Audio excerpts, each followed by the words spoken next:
ನಮಸ್ಕಾರ. ನಕ್ಷತ್ರ ನಾಡಿ ವಿಶೇಷ ನೇರ ಪ್ರಸಾರದ ಕಾರ್ಯಕ್ರಮಕ್ಕೆ ಎಲ್ರಿಗೂ ಪ್ರೀತಿಯ ಸ್ವಾಗತ. ನಾನ್ ನಿಮ್ ಗೆಳತಿ ಪ್ರಿಯಾ. ನನ್ನ ಜೊತೆಲಿ ಇವತ್ತು ಅಂತಾರಾಷ್ಟ್ರೀಯ ಖ್ಯಾತಿಯ ಶ್ರೀ ದಿನೇಶ್ ಗುರುಜಿ ಅವರಿದ್ದಾರೆ. ಅವ್ರಿಗೆ ಕಾರ್ಯಕ್ರಮಕ್ಕೆ ಸ್ವಾಗತ ಮಾಡ್ತಾ ಕಾರ್ಯಕ್ರಮ ಶುರು ಮಾಡೋಣ. ನಮಸ್ತೆ ಗುರುಜಿ, ಕಾರ್ಯಕ್ರಮಕ್ಕೆ ಸ್ವಾಗತ. ನಮಸ್ಕಾರ. ಓಂ ತ್ರಯಂಬಕಂ ಯಜಾಮಹೇ ಸುಗಂಧಿಂ ಪುಷ್ಟಿವರ್ಧನಂ ಉರ್ವಾರುಕಮೇವ ಬಂಧನಾತ್ ಮೃತ್ಯೋರ್ಮುಕ್ಷ್ಯಮಾಮೃತಾತ್. ಓಂ ನಮಃ ಶಿವಾಯ. ಶಿವಾಯ ನಮಃ. ಓಂ. ನಮಸ್ಕಾರ ವೀಕ್ಷಕರೇ. ಹಾಗೆ ಬ್ಯಾಂಗ್ಳೂರಲ್ಲಿ ಕ್ಲಾಸಸ್ ಗಳನ್ನ ತಗೊಳ್ತಾ ಇದ್ರು ಗುರುಜಿ. ಸೊ ನಿನ್ನೆ ಹಾಗೂ ಮೊನ್ನೆ ಸ್ಯಾಟರ್ಡೆ ಸಂಡೇ ಕೂಡ ಸಕ್ಸಸ್ಫುಲ್ಲಿ ಕ್ಲಾಸಸ್ ಕಂಪ್ಲೀಟ್ ಆಗಿದೆ. ಎಲ್ಲಾ ಸ್ಟೂಡೆಂಟ್ಸ್ ಗಳು ತುಂಬಾನೇ ಖುಷಿಯಾಗಿದ್ದಾರೆ ಅಂತಾನೆ ಹೇಳ್ಬೋದು. ಭವಿಷ್ಯವಾಣಿಯನ್ನ ಕಲ್ತು ಖಂಡಿತ ಅವರ ಭವಿಷ್ಯವನ್ನ ಅವರೇ ತಿಳ್ಕೊಳ್ಳೋದಕ್ಕೆ ಇನ್ ಮುಂದೆ ಪ್ರಯತ್ನವನ್ನ ಪಡಬಹುದು. ಹಾಗೇನೆ ಹೈಯರ್ ಕ್ಲಾಸಸ್ ಗಳ ಬಗ್ಗೆ ಒಂದ್ಸರಿ ಡೇಟ್ಸ್ ನ ಕ್ವಿಕ್ ಆಗಿ ಹೇಳ್ಬಿಡ್ತೀನಿ. 4th and 5th ಫೆಬ್ರವರಿ ಇಂದ ಬ್ಯಾಂಗ್ಳೂರಲ್ಲಿ ಕ್ಲಾಸಸ್ ಸ್ಟಾರ್ಟ್ ಆಗುತ್ತೆ. 11th and 12th ಮೈಸೂರಲ್ಲಿ ಎಲ್ಲ ಫೆಬ್ರವರಿ ತಿಂಗಳೇ. 18th and 19th ಶಿವಮೊಗ್ಗದಲ್ಲಿ. 25th and 26th ಹುಬ್ಳಿಯಲ್ಲಿ. ಹಾಗೇನೆ ಗುರುಜಿ ಅವರು ಬುಕ್ ಅನ್ನ ಕೂಡ ಲಾಂಚ್ ಮಾಡ್ತಿದ್ದಾರೆ. ಆ ಒಂದು ಪುಸ್ತಕದ ಬಗ್ಗೆ ನಮ್ಮ ಕಾರ್ಯಕ್ರಮದಲ್ಲಿ ದಿನವೂ ಕೂಡ ನಾವು ಸಾಕಷ್ಟು ಮಾಹಿತಿಯನ್ನ ನೀಡ್ತೀವಿ. ಇವತ್ತು ಕೂಡ ಹೇಳ್ತೀನಿ. ಹಾಗೇನೆ ಇವತ್ತು ಗುರುಜಿ ಪ್ರತಿದಿನ ತಂತ್ರವನ್ನ ಹೇಳ್ದಂಗೆ, ಗುರುಜಿ ಇವತ್ತು ನೀವು ಹೇಳ್ತಾ ಇರುವಂತ ತಂತ್ರ ಅಂದ್ರೆ ಇವಾಗ ಎಷ್ಟು ದುಡಿದ್ರು ಕೂಡ ಸಾಕಾಗಲ್ಲ. ಮನೇಲಿ ಇಬ್ರು ಗಂಡ ಹೆಂಡತಿ ಇಬ್ರು ಕೆಲ್ಸಕ್ಕೆ ಹೋದ್ರು ಕೂಡ ಹಣಕಾಸು ಹೆಂಗ್ ಬೇಕಾದ್ರೂ ಖರ್ಚಾಗತ್ತೆ. ಸ್ವಲ್ಪ ಲಂಸಮ್ ಅಮೌಂಟ್ ಬಂತು ಹೇಳಿದ್ರೆ ಮನೇಲಿ ಕಾಯಿಲೆ ಆಗಿರ್ಬೋದು, ಏನ್ ಬೇಕಾದ್ರೂ ಆಗಿರ್ಬೋದು. ಸೊ ಇವತ್ತು ಇದು ಹೇಳ್ತಾ ಇರುವಂತ ತಂತ್ರ ಹಣಕಾಸನ್ನ ಸ್ವಲ್ಪ ಖರ್ಚನ್ನ ಕಡಿಮೆ ಮಾಡೋದಕ್ಕೆ ಹಾಗೂ ಕಣ್ಣು ದೃಷ್ಟಿಯ ಬಗ್ಗೆ ಮಾತನಾಡ್ತಿದ್ದೀರಾ ಅಲ್ವಾ? ಖಂಡಿತ. ಹಾಗೆ ವಾಲ್ ಕ್ಲಾಕ್ ಬಗ್ಗೆ ಮಾತನಾಡ್ತಾ ಇದ್ವಿ ನಾವು ಶುಕ್ರವಾರ. ಶಾರ್ಟ್ ಆಗಿ ಅವತ್ತು ಕೇಳಿಸ್ಕೊಳ್ಳದಿರೋರಿಗೆ ಏನಾದ್ರು ಹೇಳ್ತೀರಾ? ಬಹಳ ಜನ ಮಿಸ್ ಮಾಡ್ಕೊಂಡಿದ್ರು. ಆಫೀಸ್ಗೂ ತುಂಬಾ ಕಾಲ್ಸ್ ಬಂತು, ಸರ್ ಅರ್ಥ ಆಗಿಲ್ಲ ಅಂತ. ಓಕೆ, ಇನ್ನೊಂದ್ಸತಿ ಹೇಳೋಣ. ಏನು ಅದ್ರಲ್ಲಿ ಏನು ಪ್ರಾಬ್ಲಮ್ ಏನಿಲ್ಲ. Let us repeat. ಓಕೆ ನೋಡಿ, ಬಹಳಷ್ಟು ಹೇಳಿದೆ. ಮನೇಲಿರ್ತಕ್ಕಂಥ ಗಡಿಯಾರಗಳು, ಕೈ ಗಡಿಯಾರ ಆಗ್ಬೋದು, ವಾಲ್ ಕ್ಲಾಕ್ ಆಗಿರ್ಬೋದು, ಅದು ಗಿಫ್ಟ್ ಬಂದಿರತಕ್ಕಂಥ ಗಡಿಯಾರಗಳನ್ನ ಯಾವ್ದನ್ನು ರನ್ನಿಂಗ್ ಕಂಡೀಷನ್ ಇಡಿ, ಯಾವ್ದು ನಿಲ್ಸಿರ್ತಕ್ಕಂಥ ಕಂಡೀಷನ್ ದಯವಿಟ್ಟು ಇಡಬೇಡಿ. ಯಾವಾಗ್ಲೂ ಅಷ್ಟೇ. ನಮ್ಮ ಟೈಮ್ ಹೇಗೆ ಓಡ್ತಾ ಇರುತ್ತೋ, ನಮ್ಮ ಮನೇಲಿರ್ತಕ್ಕಂಥ ವಾಚು ಅದು ಬಹಳ, ಅದೆಲ್ಲ ಸ್ಮಾಲ್ ಥಿಂಗ್ಸ್. ಅದು ನೋಡಕ್ಕೆ ಅದೆಲ್ಲ ಏನಾಗುತ್ತೆ ಅಂತ ಹೇಳ್ಬೋದು. ಬಟ್ ಅದೆಲ್ಲ ಸಣ್ಣ ವೈಬ್ರೇಷನ್ ಇಂದ ಹೈಯರ್ ವೈಬ್ರೇಷನ್ ಆಗುತ್ತೆ. ಈ ಕಾಸ್ಮಾಸ್ ಹೆಂಗಿದೆ ಅಂತಂದ್ರೆ ಒಂದು ವೈಬ್ರೇಷನ್ ಇಂದ ನಡೀತಾ ಇಲ್ಲ, ಅನೇಕ ವೈಬ್ರೇಷನ್ ಸೇರಿ ಈ ಕಾಸ್ಮಿಕ್ ರೇಡಿಯೇಷನ್ ಆಗಿರ್ತಕ್ಕಂಥದ್ದು. ಆ ವೈಬ್ರೇಷನ್ ಮೋಡ್ ಅಲ್ಲಿ ಪ್ರತಿಯೊಂದು ಗ್ರಹನೂ ಚಲಿಸ್ತಾ ಇದೆ, ಪ್ರತಿಯೊಂದು ಟೈಮು ಚಲಿಸ್ತಾ ಇದೆ. ಅದರದೇ ಆದಂತ ಕೆಲಸ ಮಾಡ್ತದೆ. ಕಾಸ್ಮಿಕ್ ಎನರ್ಜೀಸ್ ಆಗಲಿ, ಈ ಸ್ಪಿರಿಚುವಲ್ ಎನರ್ಜಿ ಆಗಲಿ, ಅದರದೇ ಆದಂತ ಕೆಲಸಗಳು ನಡೀತಾ ಇರುತ್ತೆ. ಸೊ ಈ ಟೈಮ್ ಅನ್ನೋದು ಆ ಟಿಕ್ ಆಗುತ್ತಲ್ಲ, ಆ ಸೌಂಡ್, ಅದರಲ್ಲಿ ಒಂದು ಕೆಲವೊಂದು ವೈಬ್ರೇಷನ್ಸ್ ಇರುತ್ತೆ. ಅಂದ್ರೆ ಆ ಟಿಕ್ ಸೌಂಡ್ ನೀವು ರಾತ್ರಿ ಕೆಲವ್ರಿಗೆ ಇರಿಟೇಷನ್ ಆಗುತ್ತೆ. ನಾನು ನೋಡಿದೀನಿ, ಮಲ್ಕೋಬೇಕಾರೆ, ನಿದ್ದೆ ಮಾಡ್ಬೇಕಾರೆ ಅದು ಟಿಕ್ ಸೌಂಡ್ ಇಷ್ಟ ಆಗಲ್ಲ, ತಗೊಂಡೋಗಿ ಎಲ್ಲರೂ ಹಾಕ್ಬಿಡ್ತಾರೆ. ನೆಗೆಟಿವ್ ವೈಬ್ರೇಷನ್, ಏನ್ ಇಷ್ಟೊಂದು ಸೌಂಡ್ ಬರುತ್ತೆ ಅಂತೆಲ್ಲ. ಸಿ, ಹಾಗಾದ್ರೆ ನಿಂತಿರ್ತಕ್ಕಂಥದ್ದು ಟಿಕ್ ಅಂದ ಇರ್ತಕ್ಕಂಥದ್ದು ಆ ಸೌಂಡ್ ವೈಬ್ರೇಷನ್ ಅಲ್ಲೂ ಸ್ಟಾರ್ಟ್ ಆಗುತ್ತೆ. C, everything is in vibration. ಅದನ್ನ ರಿಸೆಪ್ಷನ್ ಮಾಡ್ಕೊಳ್ತಕ್ಕಂಥದ್ದು ನಮ್ಮ ಮನೆ.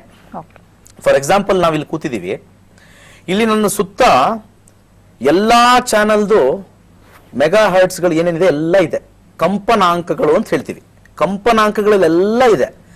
ಬಟ್ ನನ್ನಲ್ಲಿ ಆ ಸಾಧನೆ ಇಲ್ಲ, ರಿಸೀವ್ ಮಾಡ್ತಕ್ಕಂಥ ಸಾಧನೆ ಇಲ್ಲ. ಮನೆ ಏನ್ ಮಾಡುತ್ತೆ, ಅದನ್ನ ಬ್ಲಾಕ್ ಮಾಡುತ್ತೆ. ನೆಗೆಟಿವ್ ಎನರ್ಜೀಸ್ ಆಚೆ ಹಾಕಲ್ಲ, ಪಾಸಿಟಿವ್ ನೆಗೆಟಿವ್ ಎರಡನ್ನೂ ಒಳಗೆ ಇಟ್ಕೊಂಡಿರುತ್ತೆ. ಅದಕ್ಕೆ ನಾವು ಯಾವಾಗಲೂ ಪೂಜೆ ಮಾಡ್ತಾ ಇರಬೇಕು, ಗಂಟೆ ಹೊಡಿತಾ ಇರಬೇಕು, ಮಂಗಳಾರತಿ ಮಾಡ್ತಾ ಇರಬೇಕು, ಸುಗಂಧ ದ್ರವ್ಯನ ಹಾಕ್ತಾ ಇರಬೇಕು. ಸೊ ಆ ನೆಗೆಟಿವ್ ಎನರ್ಜೀಸ್ ಪಾಸಿಟಿವ್ ಕನ್ವರ್ಟ್ ಆಗ್ಲಿ ಅಂತ ಅಷ್ಟೇ ಹೊರತು ಸಡನ್ ಆಗಿ ಎಲ್ಲದನ್ನೂ ಆರ್ಥಿಕ ಪರಿಸ್ಥಿತಿಲಿ ಅಥವಾ ನಮ್ಮ ದುಡ್ಡು ಕಾಸು ಪರಿಸ್ಥಿತಿಗೆ ನೀವು ಎಲ್ಲರೂ ತುಂಬಾ ಜನ ಅಲ್ಲಿ ಸೀಮಿತ ಇಡಬೇಡಿ. ಹಣ ಬಹಳ ಇಂಪಾರ್ಟೆಂಟ್, ಒಪ್ಕೊಳ್ತೀನಿ. ಹಣ ಇಲ್ಲದೆ ಏನು ಮಾಡಕ್ ಸಾಧ್ಯ ಇಲ್ಲ. ಬಟ್ ಎಲ್ಲಾನು ಅಲ್ಲಿಗೆ ತಗೊಂಡು ಹಾಕಿದಾಗ ನಮಗೆ ಯಾವಾಗ ನಮಗೆ ಹಣದ ವಿಚಾರದಲ್ಲಿ ನಮಗೆ ಲಾಭ ಬರಲ್ವೋ ಅವಾಗ ನಾವ್ ಏನ್ ಮಾಡ್ತೀವಿ, ಅಯ್ಯೋ ಇಷ್ಟೊಂದು ಪೂಜೆ ಮಾಡ್ತಾ ಇದೀವಿ, ಇಷ್ಟೊಂದು ದೇವ್ರದ್ದು ದೀಪ ಹಚ್ತಾ ಇದೀವಿ, ನಮ್ಗೇನು ಕಷ್ಟ ಬಗೆಹರಿಲ್ಲ ಅಂತ. ನಮ್ಮ ಸನಾತನ ಧರ್ಮದಲ್ಲಿ ಕೊಟ್ಟಿರ್ತಕ್ಕಂಥದ್ದು ಆಚಾರ ವಿಚಾರ ಶುಭ್ರವಾಗಿ ನೆಮ್ಮದಿಯ ಜೀವನ ಮಾಡ್ಲಿ ಅಂತ ಹೊರತು ಈ ಪೂಜೆ ಪುನಸ್ಕಾರದಿಂದ ನಾವು ಉದ್ಧಾರ ಆಗ್ತೀವಿ ಅನ್ನೋದು ಯಾವ ಶಾಸ್ತ್ರದಲ್ಲೂ ಬರ್ದಿಲ್ಲ. ಫಸ್ಟ್ ಅದನ್ನ ಅರ್ಥ ಮಾಡ್ಕೋಬೇಕು. ಸಾಕಷ್ಟು ಜನ ಪೂಜೆ ಮಾಡಿದ ತಕ್ಷಣ ನಮಗೆ ಧನ ಪ್ರಾಪ್ತಿ, ಅದು ಮಾಡಿದ ತಕ್ಷಣ ಧನ ಪ್ರಾಪ್ತಿ, ಹೋಮ ಮಾಡಿದ ತಕ್ಷಣ ಧನ ಪ್ರಾಪ್ತಿ, ಹಂಗಲ್ಲ. ಕಷ್ಟ ನಿವಾರಣೆ ಆಗಿ ಸುಖ, ನೆಮ್ಮದಿ, ಶಾಂತಿ ಇಷ್ಟು ಫಸ್ಟ್ ಬರ್ಮಾಡ್ಕೊಂಡು ಅದಾದ ನಂತರ ಅಲ್ಲಿಂದ ನೆಕ್ಸ್ಟ್ ಅಭಿವೃದ್ಧಿ. ಮಾಡಿದಕ್ಕೆಲ್ಲ ಅದನ್ನ ನಾವು ಕ್ಯಾಲ್ಕುಲೇಟ್ ಮಾಡ್ಕೊಂಡು ಹೋಗೋದು ಬೇಡ. ಇವತ್ತು ಹಣದ ವಿಚಾರದ ಬಗ್ಗೆ ಹೇಗೆ ಸೇವ್ ಮಾಡ್ಕೋಬೇಕು ತಂತ್ರದ ಮುಖಾಂತರ ಹೇಳ್ತೀನಿ. ಅದ್ರ ಬಗ್ಗೆ ಮಾತನಾಡೋಣ ಗುರುಜಿ. ಒಂದು ಕರೆ ಸಿದ್ಧವಾಗಿದೆ, ಮಾತನಾಡಿಸ್ಬಿಡೋಣ. ಹಲೋ. ನಮಸ್ತೆ. ನಮಸ್ಕಾರ, ನಿಮ್ ಹೆಸರು? ಸಚಿನ್ ಅಂತ. ಸಚಿನ್ ಅವರು ಯಾರ ಬಗ್ಗೆ ಕೇಳ್ಬೇಕಿತ್ತು? ನನ್ನ ಬಗ್ಗೆನೇ ಕೇಳ್ಬೇಕಿತ್ತು. ಹೇಳಿ, ನಿಮ್ ಡೇಟ್ ಆಫ್ ಬರ್ತ್ ಹೇಳಿ. 11ನೇ ತಾರೀಕು 1ನೇ ತಿಂಗಳು 1990. 1990ನಾ? 11/1/1990. 11/1. ಓಕೆ, 11/1. ಹುಟ್ಟಿರುವಂತ ಸ್ಥಳ? ಹುಟ್ಟಿರುವಂತ ಜಟಗಿರಿ ಮೇಡಮ್. ಓಕೆ, ನಿಮ್ ಟೈಮಿಂಗ್ಸ್ ಇನ್ನೊಂದ್ಸರಿ ಹೇಳಿ. 11ನೇ ತಾರೀಕು 1ನೇ ತಿಂಗಳು 1990, ಸಮಯ ಬೆಳಗ್ಗೆ 9 ಗಂಟೆಗೆ. ಬೆಳಗ್ಗೆ 9 ಗಂಟೆಗಾ? ಹಾ. ಓಕೆ, ಏನ್ ಕೇಳ್ಬೇಕಿತ್ತು? ಉದ್ಯೋಗ ಗೌರ್ಮೆಂಟ್ ಕೆಲಸ ಸಿಗುತ್ತೆ ಇಲ್ಲ ಅನ್ನೋದು ಕೇಳ್ತೇನೆ. ಓಕೆ, ಎಜುಕೇಶನ್ ಕಂಪ್ಲೀಟ್ ಆಗಿದೆಯಾ ನಿಮ್ದು? MBA ಆಗಿದೆ ಮೇಡಮ್. ಹೌದಾ? ಓಕೆ, ಗುರುಜಿ ಮಾತನಾಡ್ತಾರೆ. ನಮಸ್ಕಾರ. ನಮಸ್ಕಾರ ಸರ್. ನಮಸ್ತೆ ಗುರುಜಿ. ಕುಂಭ ಲಗ್ನದಲ್ಲಿ ಹುಟ್ಟಿದ್ದೀರಾ, ಮಿಥುನ ರಾಶಿಯಲ್ಲಿ ಬರ್ತಾ ಇದೆ. ಮಿಥುನ ರಾಶಿಯಲ್ಲಿ ಬರ್ತಕ್ಕಂಥದ್ದು ಪುನರ್ವಸು ನಕ್ಷತ್ರ. ಶನಿ ದೇಶ ಇನ್ನೊಂದು 6 ತಿಂಗಳು 7 ತಿಂಗಳಲ್ಲಿ ಮುಗಿದೋಗುತ್ತೆ ಸರ್. ಶನಿ ಮುಗಿದೋಗಿ ಬುಧ ಸ್ಟಾರ್ಟ್ ಆಗುತ್ತೆ. ಬುಧ ನೋಡೋಣ ಹೇಗಿದೆ ಅಂತ, ಯಾವ ಕಾಂಬಿನೇಷನ್ ಬರ್ತಾ ಇದೆ ನೋಡೋಣ. ಬುಧನಲ್ಲಿ 5, 8, 11, 4, 9, 12, 1, 11, 12. ಗೌರ್ಮೆಂಟ್ ಉದ್ಯೋಗ ಸ್ವಲ್ಪ ಬಹಳಷ್ಟು ಮೀಡಿಯಂ ಆಗಿದೆ, ಆದರೆ ಸೇಲ್ಸ್ ಅಂಡ್ ಮಾರ್ಕೆಟಿಂಗ್ ಅಲ್ಲಿ ಎಕ್ಸಲೆಂಟ್ ಆಗಿದೆ. ನೀವು ಒಳ್ಳೆ ಮಾತುಗಾರರು, ಒಳ್ಳೆ ಕ್ರಿಯಾಶೀಲತೆ ಹೆಚ್ಚಾಗಿದೆ. ಒಂದು ಒಳ್ಳೆ ಟಾಪ್ ಕಂಪನಿಗೆ ಹೋಗ್ತಕ್ಕಂಥದ್ದು ಮತ್ತೆ ಕಂಪನೀಸ್ ಆಗಾಗ ಚೇಂಜ್ ಮಾಡ್ತಕ್ಕಂಥ ಮನೋಭಾವ ಹೆಚ್ಚಾಗಿರೋದ್ರಿಂದ ಹೆಚ್ಚಿನ ಪಕ್ಷ ಪ್ರೈವೇಟ್ ಕಂಪನೀಸ್ ಅಲ್ಲಿರಿ, ಹೈಯೆಸ್ಟ್ ಲೆವೆಲ್ಗೆ ಹೋಗ್ತೀರಾ. ತುಂಬಾ ಚೆನ್ನಾಗಿದೆ. 5, 8, 11. ಯಾವ ಫೀಲ್ಡ್ ತಗೊಂಡಿದ್ದೀರಾ? MBA ಅಂದ್ರಲ್ಲ. ಸೇಲ್ಸ್ ಅಂಡ್ ಮಾರ್ಕೆಟಿಂಗ್ ಅಥವಾ ಫೈನಾನ್ಸ್ ಅಲ್ಲಿ ನೀವು product selling, financial product selling ಅಲ್ಲಿ ಟ್ರೈ ಮಾಡಿ. ನಂಬರ್ 1 ಆಗ್ತೀರಾ ಜೀವನದಲ್ಲಿ, 100% ನಂಬರ್ 1 ಆಗ್ತೀರಾ. ಬಲಗೈಗೆ ಗ್ರೀನ್ ಕಲರ್ ಥ್ರೆಡ್ ಕಟ್ಕೊಳ್ಳಿ, ಯಾಕಂದ್ರೆ ನೆಕ್ಸ್ಟ್ ಬುಧ ದೇಶ ಸ್ಟಾರ್ಟ್ ಆಗ್ತಾ ಇದೆ. ನಿಮ್ಮ ಬುಧ ದೇಶ ತಗೊಂಡೋಗಿ ನಿಮಗೆ ಮಾರ್ಕೆಟಿಂಗ್ ಸೈಡ್ ಜಾಸ್ತಿ ಬಿಡುತ್ತೆ. ಫೈನಾನ್ಸ್ ಮಾಡಿದ್ರು ಕೂಡ ಮಾರ್ಕೆಟಿಂಗ್ ಸೈಡ್ ಸ್ವಲ್ಪ ಬಿಡುತ್ತೆ. ರೈಟ್ ಹ್ಯಾಂಡ್ ಬಲಗೈ ರಿಸ್ಟ್ಗೆ ಒಂದು ಗ್ರೀನ್ ಕಲರ್ ಥ್ರೆಡ್ ಕಟ್ಕೊಳ್ಳಿ. ಹೆಚ್ಚಾಗಿ ನೀವು ಈ ಹೆಸರು ಕಾಳು ಬರುತ್ತಲ್ಲ, ಹೆಸರು ಕಾಳನ್ನ ಉಸ್ಲಿ ಮಾಡಿ, ಅಂದ್ರೆ ಬೇಯಿಸಬಾರ್ದು, ಉಸ್ಲಿ ಮಾಡಿ ಮೊಳಕಟ್ಟ ಬಂದಾದ್ಮೇಲೆ ಅದನ್ನ ತಿನ್ನಿ. ಬಹಳಷ್ಟು ಇಂಟೆಲಿಜೆನ್ಸ್ ಶಾರ್ಪ್ ಆಗುತ್ತೆ. ಯಾಕಂದ್ರೆ 5, 8, 11 ಕಾಂಬಿನೇಷನ್, 4, 9, 12, 1, 11, 12. 12 ಕೆಳಗಡೆ ಬಂದಿದೆ, 11 ಮೇಲೆ ಬಂದಿದೆ, ನಿಮಗೆ ಸಕ್ಸಸ್ ಗ್ಯಾರಂಟಿ ಬರುತ್ತೆ. ಒಂದು ಸಣ್ಣದಾಗಿರ್ತಕ್ಕಂಥ ಒಂದು ಪೆರಿಡಾಟ್ ಅಂತ ಒಂದು ಸ್ಟೋನ್ ಬರುತ್ತೆ ಬಲಗೈ ಕಿರುಬೆರಳಿಗೆ. ದಶಾಗೋಸ್ಕರ ಕೊಡ್ತಾ ಇದ್ದೀನಿ, ಕಿರುಬೆರಳಿಗೆ ಹಾಕೊಳ್ಳಿ, ಒಳ್ಳೇದಾಗಿ. ಧನ್ಯವಾದಗಳು ಸಚಿನ್, ಕರೆ ಮಾಡೋದಕ್ಕೆ ಅಂತ ಹೇಳ್ತಾ ಇನ್ನೊಂದು ಕರೆ ಸಿದ್ಧವಾಗಿದೆ. ನಮಸ್ಕಾರ, ಹೇಳಿ ನಿಮ್ಮ ಹೆಸರು ಹೇಳಿ. ನಮ್ಮ ಹೆಸರು ನಾಗವೇಣಿ ಅಂತ. ನಾಗವೇಣಿ ಅವರೇ, ಹಾ ಸರ್. ಯಾರ ಬಗ್ಗೆ ಕೇಳ್ಬೇಕಿತ್ತು? ನಮ್ಮ ಮಗಳ ಬಗ್ಗೆ ಕೇಳಬೇಕಿತ್ರಿ ಮೇಡಮ್. ಅವ್ರ ಹೆಸರು ಹೇಳಿ. ದುರ್ಗಾ ಅಂತ. ದುರ್ಗಾ ಅವ್ರದ್ದು ಹುಟ್ಟಿರುವಂತ ದಿನಾಂಕ 11ನೇ ತಾರೀಕು ಡಿಸೆಂಬರ್ ತಿಂಗಳ 12ನೇ ತಾರೀಕು 12ನೇ ತಾರೀಕು. ಹಾ, 10 ಇಸ್ವಿ. ಓಕೆ, 2000 ಇಸ್ವಿ.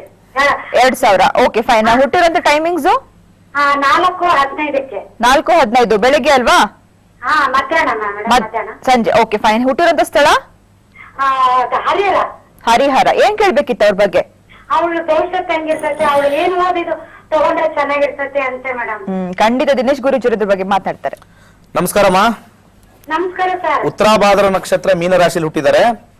ಈಗ ಪ್ರಸ್ತುತ ಅವ್ರಿಗೆ ಬುಧ ದೇಶ ನಡೀತಾ ಇದೆ. ಬುಧ ದೇಶದಲ್ಲಿ 2018ವರೆಗೂ ಗುರು ಭುಕ್ತಿ. ಬುಧ ಮತ್ತೆ ಗುರು ಹೇಗಿದೆ ಅಂತ ನೋಡೋಣ.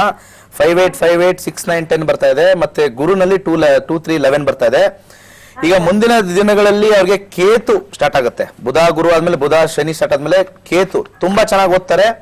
ಕೇತು ಬರೋರು ವೇಟ್ ಮಾಡ್ಬೇಕು. ಬಟ್ ಕೇತು ಪ್ರಕಾರದಲ್ಲಿ 2, 3, 11 ಬಂದಾಗ ಕಾಮರ್ಸ್ ಅಥವಾ ಫಿನಾನ್ಸ್ ಲೈನ್ ತುಂಬಾ ಚೆನ್ನಾಗಿದೆಯಮ್ಮ. ಅಥವಾ ಕನಿಷ್ಠ ಪಕ್ಷ ಲಾಸ್ಟ್ 3rd ಲೆವೆಲ್ ಅಲ್ಲಿ ಇಂಜಿನಿಯರಿಂಗ್ ಹೇಳ್ತೀನಿ. ಬಟ್ ಕಾಮರ್ಸ್ ಲೈನ್ ತುಂಬಾ ಎಕ್ಸಲೆಂಟ್ ಆಗಿದೆ. ಯಾಕಂದ್ರೆ ಮುಂದೆ ಬರ್ತಕ್ಕಂಥ ಶುಕ್ರನಲ್ಲೂ 3, 11 ಕಾಂಬಿನೇಷನ್ ಬರುತ್ತೆ. ಯಾವಾಗ 2, 3, 11 ಕಾಂಬಿನೇಷನ್ ಬರುತ್ತೋ, ಮತ್ತೆ ಬರ್ತಕ್ಕಂಥ ಅಂಡರ್ ಗ್ರೌಂಡ್ ಅಲ್ಲೂ 2, 3, 11, ಫ್ರೂಟ್ ಅಲ್ಲೂ 2, 3, 11. ಬೆಸ್ಟ್ ನೀವು ದಯವಿಟ್ಟು ಕಮ್ಯುನಿಕೇಶನ್ ಸೈಡ್ BBM ಇಲ್ಲ ಅಂದ್ರೆ BBM ಫೈನಾನ್ಸ್ ಅಥವಾ BCom ಫೈನಾನ್ಸ್ ಈ ಲೈನ್ ಅಲ್ಲಿ ಮತ್ತೆ MBA ಮಾಡ್ತಾರೆ. ಕೇತು ಅದ್ಭುತವಾಗಿ ಓದ್ತಾರೆ, ಯಾವುದಕ್ಕೆ ವರಿ ಮಾಡ್ಬಿಡಿ. ಬಟ್ ಕೇತು ಸ್ವಲ್ಪ ಲೇಟ್ ಆಗಿ ಬರೋದ್ರಿಂದ ಅಡ್ವಾನ್ಸ್ ಆಗಿ ಈ ಕೋರ್ಸ್ ನ ಮಾಡಕ್ ಹೇಳಿ, ತುಂಬಾ ಚೆನ್ನಾಗಿರುತ್ತೆ. ಕಾಮರ್ಸ್ ಲೈನ್ ಏನು ಸಮಸ್ಯೆ ಇಲ್ಲಮ್ಮ. 5, 8, 5, 8 ಕಾಂಬಿನೇಷನ್ ಬಂದಿರೋದ್ರಿಂದ ಸ್ವಲ್ಪ ಅವ್ರಿಗೆ ಹೆಚ್ಚಾಗಿ ಫೋನ್ ಅಲ್ಲಿ ಮಾತಾಡೋದು ಅಥವಾ ಇನ್ನೊಬ್ಬರ ಅಂದ್ರೆ ಆಪೋಸಿಟ್ ಪರ್ಸನ್ ಅಂದ್ರೆ ಹುಡುಗರ ಜೊತೆ ಮಾತಾಡೋದನ್ನ ಏನಾದ್ರು ಇತ್ತು ಅಂದ್ರೆ ಕಮ್ಮಿ ಮಾಡಿ. ಯಾಕಂದ್ರೆ ಸ್ವಲ್ಪ ಆ ವಿಚಾರದಲ್ಲಿ ಒಂದ್ ಸ್ವಲ್ಪ ಗೊಂದಲ ಆಗ್ತಕ್ಕಂಥ ಚಾನ್ಸಸ್ 5, 8 ಇಂದ ಆಗುತ್ತೆ. ಒಳ್ಳೇದಾಗ್ಲಮ್ಮ, ಏನೋ ವರಿ ಮಾಡ್ಬಿಡಿ. ಸಾಧ್ಯವಾದ್ರೆ ತಾಯ್ತಾ, ನಾನು ಹೇಳ್ದಂಗೆ ನವಗ್ರಹಗಳದ್ದು ಬೇರು ತಾಯ್ತಾ ಹೇಳ್ತೀನಿ, ತುಂಬಾ ಜನ ತಗೊಳ್ತಾ ಇದಾರೆ, ತುಂಬಾ ಪಾಸಿಟಿವ್ ರಿಸಲ್ಟ್ ಇದೆ ಅಂತ ಹೇಳ್ತಾ ಇದಾರೆ. ದಯವಿಟ್ಟು ಅದನ್ನ ತಗೊಂಡು ಹಾಕೊಳ್ಳಿ, ಅದ್ಭುತವಾಗಿರುತ್ತೆ. ಕೇತು ಎಕ್ಸಲೆಂಟ್, ಶುಕ್ರ ಎಕ್ಸಲೆಂಟ್. ಒಳ್ಳೇದಾಗ್ಲಮ್ಮ. ಧನ್ಯವಾದ ಕರೆ ಮಾಡೋದಕ್ಕೆ. ಖಂಡಿತ ತಾಯ್ತದ ಬಗ್ಗೆ ಕೂಡ ನಾವು ಮಾತನಾಡಲೇಬೇಕು ಗುರುಜಿ. ಅದಕ್ಕೂ ಮುಂಚೆ ಒಬ್ರು ಕರೆ ಇದಾರೆ, ಮುಗಿಸ್ಬಿಟ್ಟು ಮಾತನಾಡೋಣ. ಹಲೋ ಹಲೋ ಹಲೋ, ನಮಸ್ತೆ. ನಮಸ್ತೆ, ನಿಮ್ ಹೆಸರು ಹೇಳಿ. ಯೋಗೀಶ್ವರಿ ಅಂತ. ಓಕೆ, ಯಾರ ಬಗ್ಗೆ ಕೇಳ್ಬೇಕಿತ್ತು? ನಮ್ಮ ಬಗ್ಗೆ ಕೇಳಬೇಕು. ಯೋಗೇಶ್ವರಿನ ನಿಮ್ ಹೆಸರು? ಹೌದು ಮ್ಯಾಮ್. ಓಕೆ, ನಿಮ್ ಡೇಟ್ ಆಫ್ ಬರ್ತ್ ಹೇಳಿ. 15/11/85. 15/11/85 ಅಲ್ವಾ? ಓಕೆ, ಹುಟ್ಟಿರುವಂತ ಟೈಮಿಂಗ್ಸ್ ಮಧ್ಯಾಹ್ನ 1:45. 1:45. ಓಕೆ, ಸ್ಥಳ ರಾಯಚೂರ್ ಹತ್ರ ಮಾನ್ವಿ. ಏನ್ ಕೇಳ್ಬೇಕಿತ್ತು? ಮೇಡಮ್, ಮದ್ವೆ ಆಗಿಲ್ಲ, ಅದು ಆಸಕ್ತಿ ಇಷ್ಟ ಇಲ್ಲ, ಮುಂದೆ ಫ್ಯೂಚರ್ ಹೆಂಗಿದೆ ಅಂತ. ಮದ್ವೆ ಆಗಿಲ್ಲ, ಆಗಕ್ ಇಷ್ಟ. ಓಕೆ, ಗುರುಜಿ ಮಾತನಾಡ್ತಾರೆ ಅದ್ರ ಬಗ್ಗೆ. ಅದು ಮೂಲ ನಕ್ಷತ್ರ, ಅದ್ರ ಬಗ್ಗೆ ಮುಂದೆ ಲೈಫ್ ಹೆಂಗಿರುತ್ತೆ. ನಮಸ್ಕಾರ ಮೇಡಮ್. ನಮಸ್ತೆ ಸರ್. ಯಾಕೆ ಇಷ್ಟೊಂದು ಡಿಪ್ರೆಷನ್ ಆಗ್ಬಿಟ್ಟಿದ್ರಿ ಲೈಫಲ್ಲಿ? ಚಂದ್ರದಶೆ ನಡೀತಾ ಇದೆ. ಚಂದ್ರದಶೆಯಲ್ಲಿ ಇರ್ತಕ್ಕಂಥದ್ದು ರಾಹು ಭುಕ್ತಿ ನಡೀತಾ ಇದೆ. ಚಂದ್ರ ಮತ್ತೆ ರಾಹು ಕಾಂಬಿನೇಷನ್ ನೋಡೋಣ. 6-10 ಇಲ್ಲ, ಹೌದು, ಮದುವೆ ಆಗಲ್ಲ, ಕಷ್ಟ ಇದೆ. ರಾಹು ಭುಕ್ತಿ 1 9 12 2 3 4 11 ಆಗ್ತಾ ಇದೆ. ಮುಂದೆ ಬರ್ತಕ್ಕಂಥದ್ದು 6-10 ಇದೆ. ಮದುವೆ ಹೌದು, ನೀವು ಹೇಳ್ತಕ್ಕಂಥದ್ದು ನಿಮ್ಮ ಆಸೆ ಇರ್ತಕ್ಕಂಥದ್ದು ಅಥವಾ ಆಗ್ಬಾರ್ದು ಅನ್ನೋದು ಏನೋ ಒಂದು ಮೈಂಡ್ ಬಂದಿದೆ. ದಶಾನು ಹಂಗೆ ತೋರಿಸ್ತಾ ಇದೆ. 6-10 ಕಾಂಬಿನೇಷನ್ ಬರ್ತಾ ಇದೆ. ಅಂಡರ್ಗ್ರೌಂಡ್ ಅಲ್ಲೆಲ್ಲ 2-7-11 ಇದೆ. ಮನೆಯವ್ರೇನು ಫೋರ್ಸ್ ಮಾಡ್ತಾ ಇಲ್ವಾ? ತುಂಬಾ ಫೋರ್ಸ್ ಮಾಡ್ತಿದ್ದಾರೆ ಸರ್. ಅದೇ ಏನು ಏನಕ್ಕೆ ಇಷ್ಟ ಇಲ್ಲಮ್ಮ ಮದುವೆ ಆಗಕ್ಕೆ? ಏನಕ್ಕೆ ಇಷ್ಟ ಇಲ್ಲ? ಯಾರ್ದು ಬೇಜಾರಾಗಿದೆ ಲೈಫಲ್ಲಿ? ಏನಿಲ್ಲ ಸರ್, ಏನೋ ಏನೋ ಮೂಲ ನಕ್ಷತ್ರ ಅಂತ ಏನಾದ್ರು ಬೇಜಾರು ಮಾಡ್ಕೊಂಡ್ರಾ? ಇಲ್ಲ ಸರ್. ಮತ್ತೆ ಯಾಕೆ ಯೋಚನೆ? ಯಾರು ಮೂಲ ನಕ್ಷತ್ರ ಬಗ್ಗೆ ಹೆದರ್ಸ್ತಾರೋ ದಯವಿಟ್ಟು ಅವ್ರಿಗೆ ಮುಂದಿನ ಜನ್ಮ ಚೆನ್ನಾಗಿರಲ್ಲ ಅಂತ ನಾನು ಹೇಳ್ಬಿಡ್ತಾ ಇದೀನಿ. ಯಾರು ಹೇಳ್ತಾರೋ ಯಾರು ಹೆದರ್ಸ್ಬೇಕು? ಯಾವ ಜ್ಯೋತಿಷರು ದಯವಿಟ್ಟು ಅದ್ರ ಬಗ್ಗೆ ಯಾರೇ ಇರ್ಬೋದು, ಪಂಚಾಂಗ ನೋಡೋರು ಇರ್ಬೋದು, ದೇವಸ್ಥಾನ ಇರ್ಬೋದು, ಮೂಲ ನಕ್ಷತ್ರ ಇದ್ರೆ ಅದನ್ನ ಹೋಗಿ ಎದುರ್ಸಕ್ ಹೋಗ್ಬೇಡಿ. ಯಾಕೆ ಸುಮ್ನೆ? ಕೆಲವರೆಲ್ಲ ಎದುರ್ಕೊಂಡ್ಬಿಡ್ತಾರೆ. ಮೂಲ ನಕ್ಷತ್ರದಲ್ಲಿ ಏನು ಎದುರ್ಕೊಳ್ಳೋದಿಲ್ಲ. ಅನೇಕ ಫಿಲಂ ಆಕ್ಟರ್ಸ್ ಇದ್ದಾರೆ, ನಾನೊಂದು ಲಿಸ್ಟ್ ಮಾಡ್ತಾ ಇದ್ದೀನಿ. ಮತ್ತೆ ಬಿಗ್ ಸ್ಟಾರ್ಸ್ ಇದ್ದಾರೆ. ಏನಾದ್ರು ಮಂತ್ರ ಪಠನೆ ಏನಾದ್ರು ವಾಹಿನಿಲಿ ಹೇಳಕ್ ಆಗಲ್ವಾ ಏನ್ ಡಿಪ್ರೆಷನ್ ಅಂತ? ಪ್ರಾಬ್ಲಮ್ ಏನಾರು ಇದೆಯಮ್ಮ? ಏನಿಲ್ಲ ಸರ್ ಅಂತದ್ದು. ಏನಿಲ್ಲ, ವರಿ ಮಾಡ್ಬಿಡಿ, ಅರ್ಥ ಆಗುತ್ತೆ. ಯಾಕಂದ್ರೆ ಇಲ್ಲಿರ್ತಕ್ಕಂಥದ್ದು 6-10 ಕಾಂಬಿನೇಷನ್, 2-6-8 ಕಾಂಬಿನೇಷನ್ ಚಂದ್ರನಲ್ಲಿ ಬಂದಿದೆ. ಯಾವಾಗ ಚಂದ್ರನಲ್ಲಿ 2-6-8 ಕಾಂಬಿನೇಷನ್ ಬರುತ್ತೋ ಹೆಚ್ಚಿನ ಪಕ್ಷ ಮಾನಸಿಕ ತೊಂದರೆ ಬರುತ್ತೆ. ಮುಂದೆ ಬರ್ತಕ್ಕಂಥ ಕುಜನಲ್ಲಿ ನೀವು ಎಲ್ಲರನ್ನೂ ಗೆದ್ದು ಬಿಡ್ತೀರಾ. 3-7-10 6-10 5-8-9 ಎಲ್ಲದನ್ನು ಗೆಲ್ತೀರಾ. ದಯವಿಟ್ಟು ಕೆಲಸಕ್ಕೆ ಏನಾರು ಹೋಗ್ತಾ ಇಲ್ಲ ಅಂದ್ರೆ ದಯವಿಟ್ಟು ಕೆಲಸಕ್ಕೆ ಹೋಗಕ್ ಶುರು ಮಾಡಿ. ನಿಮ್ಮ ಬದುಕನ್ನ ಬಿಸಿ ಇಟ್ಕೊಳ್ಳಿ, ಮನೇಲೇ ಇರಬೇಡಿ. ಬದುಕನ್ನ ಏನ್ ಓದಿದಿರೋ ಯಾವ ಸಣ್ಣ ಕೆಲಸ ಮಾಡಿ. ಆಧ್ಯಾತ್ಮದ ಕಡೆ ಒಲವು ಜಾಸ್ತಿ ಆಗ್ತಿದೆ. ಅದು ಶಾರ್ಟ್ ಟರ್ಮ್ ಅಷ್ಟೇ. ನಿಮ್ಮ ಪ್ರಾಬ್ಲಮ್ಗೆ ಆಧ್ಯಾತ್ಮಿಕ ಬರಬೇಡಿ. ಆಧ್ಯಾತ್ಮಿಕ ಅಂದ್ರೆ 5-10 ಬರಬೇಕು. ಆಧ್ಯಾತ್ಮಿಕ ಬಂದಿಲ್ಲ, 5-10 ಬಂದಿಲ್ಲ. ನಿಮ್ಮ ಪ್ರಾಬ್ಲಮ್ನೋ ಏನೋ ಒಂದು ತಗೊಂಡಿದ್ದೀರಾ, ಏನೋ ಒಂದು ರೀಸನ್ ಆಗಿದೆ, ಅದು ಇರ್ಲಿ. ಬಟ್ ಸಾಧ್ಯವಾದ್ರೆ ನನ್ನನ್ನು ಪರ್ಸನಲ್ ಆಗಿ ಫೋನಲ್ಲಿ ಭೇಟಿ ಮಾಡಿ. ಬಟ್ ನನ್ನ ಒಂದು ಸಮ್ಯಕ್ ದರ್ಶನ ಜ್ಞಾನ ಚಾರಿತ್ರಾಯ ನಮಃ ಅಂತ ಯಥೇಚ್ಛವಾಗಿ ಹೇಳ್ಕೊಳ್ಳಿ.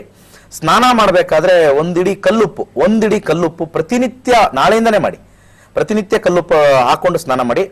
ಸಾಧ್ಯವಾದ್ರೆ ಸ್ನಾನ ಆದ ನಂತರ ಹಸಿ ಹಾಲನ್ನು ತಲೆಗೆ ಒಂದು 2 ಡ್ರಾಪ್ ಹಾಕೊಳ್ಳಿ. 2 ಡ್ರಾಪ್ ಹಾಕೊಳ್ಳಿ. ನೀವು ನೋಡಿ, ಆಮೇಲೆ ಒಂದು 7 ಡೇಸ್ ಆದ್ಮೇಲೆ ನೋಡಿ ನಿಮ್ಮ ಡಿಪ್ರೆಷನ್ ಹೊಟ್ಟೋಗುತ್ತೆ. ಆಧ್ಯಾತ್ಮಿಕ ಕಡೆ ಬಂದಿಲ್ಲ, ಬಟ್ ಅಲ್ಲಿಗೆ ಹೋಗಿ ಅಲ್ಲಿಂದ ಏನೋ ಸೊಲೇಸ್ ಅಂತ ಹೇಳ್ತೀವಿ, ತಗೊಳಕ್ಕಾಗಲ್ಲ. ಖಂಡಿತ ಸಮ್ಯಕ್ ದರ್ಶನ ಜ್ಞಾನ ಚಾರಿತ್ರಾಯ ನಮಃ ಅಂತ ಹೇಳಿ ತಾಯ್ತಾನು ಕಟ್ಕೊಳ್ಳಿ. ನವಗ್ರಹಗಳು ಚೆನ್ನಾಗಿರುತ್ತೆ. ಒಳ್ಳೇದಾಗ್ಲಮ್ಮ. ಧನ್ಯವಾದಗಳು ಕರೆ ಮಾಡೋದಕ್ಕೆ. ಜೀವನದಲ್ಲಿ ಖುಷಿಯಾಗಿರಕ್ಕೆ ಪ್ರಯತ್ನ ಪಡಿ ಅಂತ ಹೇಳ್ತಾ ಗುರುಜಿ ಒಂದು ಕರೆ ಸಿದ್ಧವಾಗಿದೆ. ಓಕೆ, ಹಲೋ ಹಲೋ, ನಮಸ್ಕಾರ. ನಿಮ್ ಹೆಸರು ಹೇಳಿ. ನನ್ನ ಹೆಸರು ಕೃಷ್ಣ ಅಂತ ಮೇಡಮ್. ಕೃಷ್ಣ ಅವರೇ, ಯಾರ ಬಗ್ಗೆ ಕೇಳ್ಬೇಕಿತ್ತು? ನನ್ನ ಬಗ್ಗೆನೇ ಮೇಡಮ್. ಹೇಳಿ, ನಿಮ್ಮ ಜನ್ಮದಿನ ಹೇಳಿ. 29 10 ಹಾ 88 1988. Okay, timings morning 6:55. 6:55. ಹುಟ್ಟಿರುವಂತ ಸ್ಥಳ ಹಾಸನ್. ಹಾಸನ್. ಓಕೆ, ಏನ್ ಕೇಳ್ಬೇಕಿತ್ತು ಪ್ರಶ್ನೆ? ಇದು ಏನ್ ಕೆಲಸನೂ ಆಗ್ತಾ ಇರ್ಲಿಲ್ಲ, ಉದ್ಯೋಗ ಅದೆಲ್ಲ. ಕೆಲ್ಸದ ಬಗ್ಗೆನಾ? ಹೌದು. ಖಂಡಿತ ಗುರುಜಿ ಇದ್ರ ಬಗ್ಗೆ ಮಾತನಾಡ್ತಾರಪ್ಪ. ನಮಸ್ಕಾರ. ನಮಸ್ಕಾರ ಗುರುಜಿ. ಮಿಥುನ ರಾಶಿಲಿ ಹುಟ್ಟಿದಿರಾ. ಮಿಥುನ ರಾಶಿಲಿ ಬರ್ತಕ್ಕಂಥ ನಕ್ಷತ್ರ ಬಂದ್ಬಿಟ್ಟು ಇಲ್ಲಿ ಮೃಗಶಿರ ನಕ್ಷತ್ರ ಬರ್ತಾ ಇದೆ. ಗುರುದಶೆ ನಡೀತಾ ಇದೆ ನೋಡಿ ಸರ್. ಗುರುದಶೆ ನಡೀತಾ ಇದೆ. 2019ಕ್ಕೆ ಶುಕ್ರ ಭುಕ್ತಿ. ಗುರು ಮತ್ತೆ ಶುಕ್ರ ಹೇಗಿದೆ ಅಂತ ನೋಡೋಣ. ಗುರುನಲ್ಲಿ 3 6 7 8 10 8 10 ಬರ್ತಾ ಇದೆ. 11 ಅನ್ನೋದಿಲ್ಲ. ಗುರುದಶೆ ಶುಕ್ರ ಭುಕ್ತಿ 1 8 12 ನೋಡಿ. ಸ್ವಲ್ಪ ದಿವಸ ಆದ್ಮೇಲೆ ಚೆನ್ನಾಗುತ್ತೆ, ಏನು ವರಿ ಮಾಡ್ಬೇಡಿ. ಜಾಸ್ತಿ ಹೆಚ್ಚಿನ ಏನು ತೊಂದರೆ ಆಗೋದಿಲ್ಲ. ಏನು ಕೆಲಸ ಮಾಡ್ತಾ ಇಲ್ವಾ ಈಗ? ಇಲ್ಲ ಗುರುಜಿ, ಅದೇ ಸರ್ಚ್ ಮಾಡ್ತಾ ಇದೆ. ಅದು ಏನ್ ಓದಿದ್ದೀರಾ? ಸರ್ ಡಿಪ್ಲೊಮಾ ಡಿಪ್ಲೊಮಾ ಮಾಡಿದ್ದೀರಾ. ಓಕೆ, ಟೆಕ್ನಿಕಲ್ ಲೈನ್ ಅಲ್ಲಿ ಇದ್ದೀರಾ. ಶುಕ್ರನಲ್ಲಿ 1 8 11 11 12 8 12 9 12 ಚೇಂಜಸ್ ಬರುತ್ತೆ. ಮುಂದೆ ಬರ್ತಕ್ಕಂಥ ಸೂರ್ಯ 2019 ವರೆಗೂ ಸ್ವಲ್ಪ ಪೀರಿಯಡ್ ಸ್ವಲ್ಪ ಸ್ಲಾಗ್ ಇರುತ್ತೆ, ಸ್ಲೋ ಇರುತ್ತೆ. 2019 ಆದ್ಮೇಲೆ ನಿಮಗೆ 11 12 ಕಾಂಬಿನೇಷನ್ 2 11 ಕೋಲ್ ಅದ್ಭುತವಾಗಿರುತ್ತೆ. ಯಾವುದೇ ರೀತಿ ವರಿ ಮಾಡಬೇಡಿ. ಶನಿ ದೇಶ ಅಂತೂ ನಿಮಗೆ ಎಲ್ಲಾದ್ರಲ್ಲೂ ಜಯ. ಯಾಕಂದ್ರೆ ಗುರುನಲ್ಲಿ 11 ಬಂದಿಲ್ಲ. ಶನಿಲಿ ನಿಮಗೆ ಲಾಭ ಕೊಡ್ತಾ ಇದ್ದಾನೆ, 10 ಕೊಡ್ತಾ ಇದ್ದಾನೆ, 11 ಕೊಡ್ತಾ ಇದ್ದಾನೆ. ಮಧ್ಯದಲ್ಲಿದ್ರು ಕೂಡ ಕೊಟ್ಟೆ ಕೊಡ್ತಾನೆ. ಶನಿ ದೇಶ ಬರೋದು ಸ್ವಲ್ಪ ಲೇಟ್ ಆಗುತ್ತೆ, ಬಟ್ ಅಲ್ಲಿಂದ ಎಕ್ಸಲೆಂಟ್ ಆಗಿದೆ. ಅಲ್ಲಿವರೆಗೂ ಸ್ವಲ್ಪ ನಿಮಗೆ ಕೆಲಸದ ವಿಚಾರದಲ್ಲಿ ಸಿಗಬೇಕು ಅಂತಂದ್ರೆ ಶುಕ್ರವಾರ ದಿವಸ ಸ್ಟಾರ್ಟ್ ಮಾಡಿ. ಶುಕ್ರವಾರ ದಿವಸ ಹಸುಗೆ ಒಂದೇ ಒಂದು ಬೆಲ್ಲ ಪ್ರತಿ ಶುಕ್ರವಾರ 8 ಶುಕ್ರವಾರ ಇದನ್ನ ಮಾಡಿ ಕೆಲಸದಲ್ಲಿ ವಿಚಾರದಲ್ಲಿ ಇಮಿಡಿಯೇಟ್ ಆಗಿ ನಿಮಗೆ ಒಂದು ಒಳ್ಳೆ ಇನ್ಫಾರ್ಮೇಶನ್ ಸಿಗುತ್ತೆ. ಬಟ್ ಸಾಧಾರಣವಾಗಿರುತ್ತೆ, ಎಕ್ಸ್ಪೆಕ್ಟೇಷನ್ ಜಾಸ್ತಿ ಇಟ್ಕೋಬೇಡಿ. 2019 ಇಂದ ಎಕ್ಸಲೆಂಟ್ ಆಗಿದೆ. ಒಂದು ತಾಯ್ತನ ಹಾಕೊಳ್ಳಿ, ಒಳ್ಳೇದಾಗುತ್ತೆ. ಧನ್ಯವಾದ ಕರೆ ಮಾಡೋದಕ್ಕೆ ಅಂತ ಹೇಳ್ತಾ, ಹಾಗೇನೆ ಖಂಡಿತ ಪುಸ್ತಕದ ಬಗ್ಗೆ ನಾವು ಮಾತನಾಡ್ತಾ ಇದ್ವಿ. ಮಂತ್ರ ತಂತ್ರ ಯಂತ್ರ ಅಂತ ಹೈಯರ್ ಕ್ಲಾಸ್ ಅಂದ್ರೆ ಗುರುಜಿಯವರ ಹತ್ರ 4 ದಿನದಲ್ಲಿ ಭವಿಷ್ಯವಾಣಿಯನ್ನ ಕಲ್ತಿರೋರು ಹೈಯರ್ ಕ್ಲಾಸಸ್ ನ ಅಟೆಂಡ್ ಮಾಡೋರಿಗೆ ಪುಸ್ತಕ ಸಿಗತ್ತೆ. ಖಂಡಿತ ಪುಸ್ತಕದಲ್ಲಿ 600ಕ್ಕೂ ಹೆಚ್ಚು ಮಂತ್ರಗಳು, 200ಕ್ಕೂ ಹೆಚ್ಚು ಯಂತ್ರಗಳು, 500ಕ್ಕೂ ಹೆಚ್ಚು ತಂತ್ರಗಳಿರುವಂತಹ ಒಂದು ಪುಸ್ತಕ. ಎಲ್ಲಾ ಸಮಸ್ಯೆಗಳಿಗೆ ಪರಿಹಾರ ಪುಸ್ತಕದಲ್ಲಿ ಇದೆ ಅಂತಾನೆ ಹೇಳ್ಬೋದು. ಗುರುಜಿ ಅವ್ರ ಹತ್ರ ಬಳಿ ಹೋದ್ರೆ ಖಂಡಿತ ಅವರು ತಂತ್ರಗಳನ್ನ ಕೊಡ್ತಾರಲ್ವಾ, ಆ ಪುಸ್ತಕ ನಿಮ್ಮ ಹತ್ರ ಇದ್ರೆ ಖಂಡಿತ ಎಲ್ಲಾ ತಂತ್ರಗಳು ನಿಮ್ಮ ಹತ್ರನೇ ಇರುತ್ತೆ ಅಂತಾನೆ ಹೇಳ್ಬೋದು. ಕಾರ್ಯಕ್ರಮ ಮುಂದುವರಿಸ್ತೀನಿ. ಅದಕ್ಕೂ ಮುಂಚೆ ನಕ್ಷತ್ರ ನಡಿ ಕಾರ್ಯಕ್ರಮದಲ್ಲಿ ಒಂದು ಪುಟ್ಟದೊಂದು ವಿರಾಮ.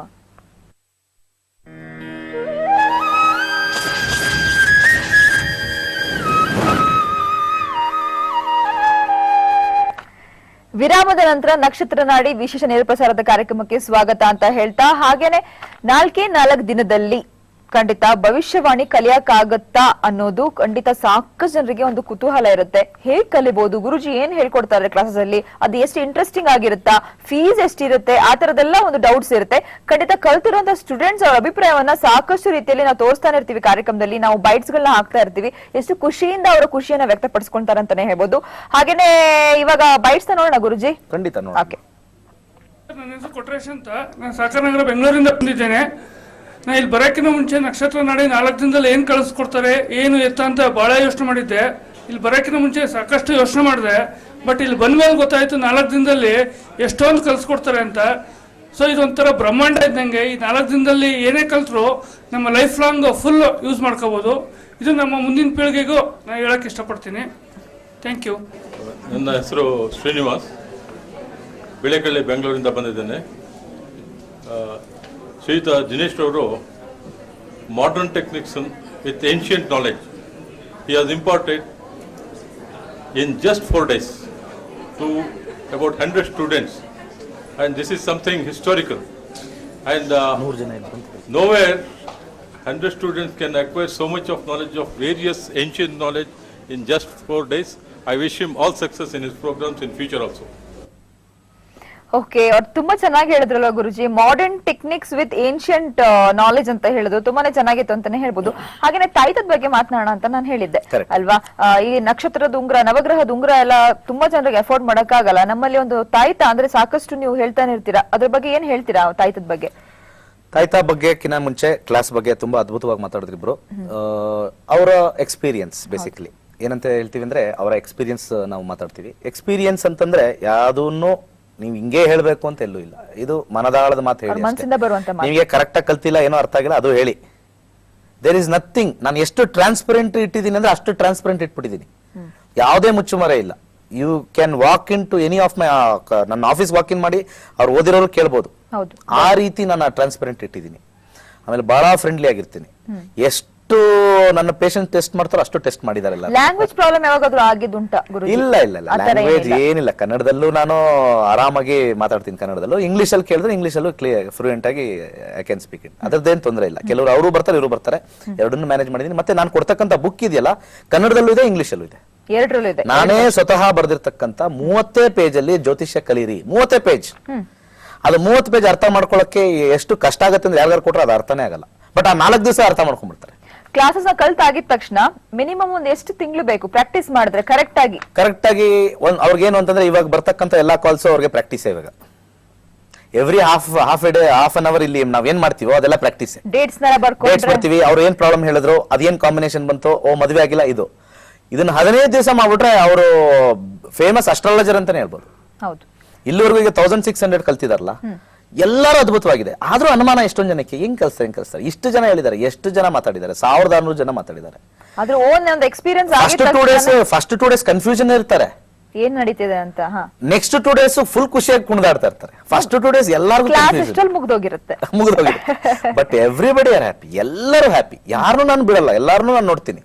ಕಲಿಬೇಕು ಸರಿಯಾಗಿ ಕಲ್ತಿ. ಯಾರೋ ಒಬ್ರು ಧರ್ಮಸ್ಥಳದಿಂದ ಪಾಪ ಒಬ್ರು ಬಂದಿದ್ರು. ಅವ್ರ ಪಾಪ ಮೊಬೈಲ್ ತಂದಿಲ್ಲ, ಬಹಳ ಬಡವರು. ನಮ್ ಕ್ಲಾಸ್ ಅಲ್ಲಿ ಇರೋರೆಲ್ಲ ಸೇರಿ 100 ರೂಪಾಯಿ ಹಾಕ್ಬಿಟ್ಟು ಅವ್ರಿಗೊಂದು ಮೊಬೈಲ್ ಕೊಡ್ಸಿದ್ರು. ಆದ್ರೆ ಲಾಸ್ಟ್ ಅಲ್ಲಿ ಅವರು ಕಲಿಯಕ್ ಆಗದೆ ಇರೋದ್ರಿಂದ ನಾನು ಏನ್ ಮಾಡಿದೆ, ಅವ್ರನ್ನ ಮೈಸೂರು ಬ್ಯಾಚ್ ಅಲ್ಲಿ ಫ್ರೀ ಆಗಿ ಕುತ್ಕೊಳ್ಳಿ ಅಂತ ಹೇಳ್ದೆ. ಬಹಳ ಬಡತನ ಪಾಪ ಅವ್ರಿಗೆ, ಅಂಗವಿಕಲ ಏನೋ ಮಕ್ಕಳು. ಒಂದೊಂದು ನಾವು ಮಾಡ್ತೀವಿ, ಎಲ್ಲಾನು ನಾವು ಕಮರ್ಷಿಯಲ್ ಮೈಂಡ್ ಅಲ್ಲೇ ನೋಡಕ್ಕಾಗಲ್ಲ. ಬಟ್ ಅದೊಂದು ಸೆಗ್ಮೆಂಟ್ ಅಲ್ಲಿ ಅಲ್ಲಿರೋರೆಲ್ಲ ಪಾಪ 100 ರೂಪಾಯಿ ಕೊಟ್ಟು ಅವ್ರಿಗೆ ಒಂದು ಮೊಬೈಲ್ ತಗೊಳಪ್ಪ ನೀನು ಅಂತ ಹೇಳಿ ಮೊಬೈಲ್ ಯಾರ್ದೋ ಇಸ್ಕೊಂಡ್ ಬಂದ್ರು, ಅದು ಪಾಪ ಅದು 2G ವರ್ಕ್ ಆಗಿಲ್ಲ, ಅದು 4 ಕ್ಲಾಸು ಕುತ್ಕೊಂಡ್ರು, ಅದಕ್ಕೆ ಪೇ ಮಾಡಿದಾರೆ ಪಾಪ ಅವರೆಲ್ಲ, ಅಷ್ಟು ದುಡ್ಡು ಕೊಟ್ಟು ಪೇ ಮಾಡಿದ್ದಾರೆ. ನನಗೆ ಬೇಜಾರಾಗಿ ಅವ್ರಿಗೆ ಇಲ್ಲ ಕಲಿಲೇಬೇಕು, ಯಾಕಂದ್ರೆ ಮೊಬೈಲ್ ಇಲ್ಲದೆ ಸ್ವಲ್ಪ ಆಪರೇಷನ್ ಕಷ್ಟ ಆಗ್ಬಿಡುತ್ತೆ. First day okay, second half day okay, but third and fourth mobile ಇರಲೇಬೇಕು. ಯಾಕಂದ್ರೆ ಎಲ್ಲ ಹೇಳಿದ್ರಲ್ಲ ಮಾಡರ್ನ್ ಇದು ಟೆಕ್ನಾಲಜಿನ ತಗೊಂಡ್ಬಂದು I am delivering to the people. ಹೌದು, ಕಲ್ತ್ಕೊಳ್ಳಿ, ಎಲ್ಲ ಯಾರು ಬೇಕಾದ್ರೂ ಕಲಿಬಹುದು. ಅವ್ರ ಭವಿಷ್ಯ ಎಷ್ಟೊಂದು ಈಗಲ್ಲ, ಯಾರ್ಯಾರು ಇದನ್ನ ಕಲಿಯಲ್ವೋ ಇನ್ನೂ ಹುಡುಕ್ತಾನೆ ಇರ್ತಾರೆ. ನೆಕ್ಸ್ಟ್ ಏನು, ಯಾವಾಗ ಕೆಲಸ ಸಿಗುತ್ತೆ, ನೆಕ್ಸ್ಟ್ ಮದುವೆ ಯಾವಾಗುತ್ತೆ, ಮಕ್ಕಳು ಯಾವಾಗ ಆಗುತ್ತೆ, ದುಡ್ಡು ಕಳ್ಕೊಂಡಿದೀನಿ ಯಾವಾಗ ಸಿಗುತ್ತೆ, ದುಡ್ಡು ಕಳ್ಕೊಂಡಿದೀನಿ ಯಾವಾಗ ಸಿಗುತ್ತೆ, ಬರುತ್ತಾ ವಾಪಸ್ಸು, ಎಲ್ಲ ಎವ್ರಿ ಫೀಲ್ಡ್.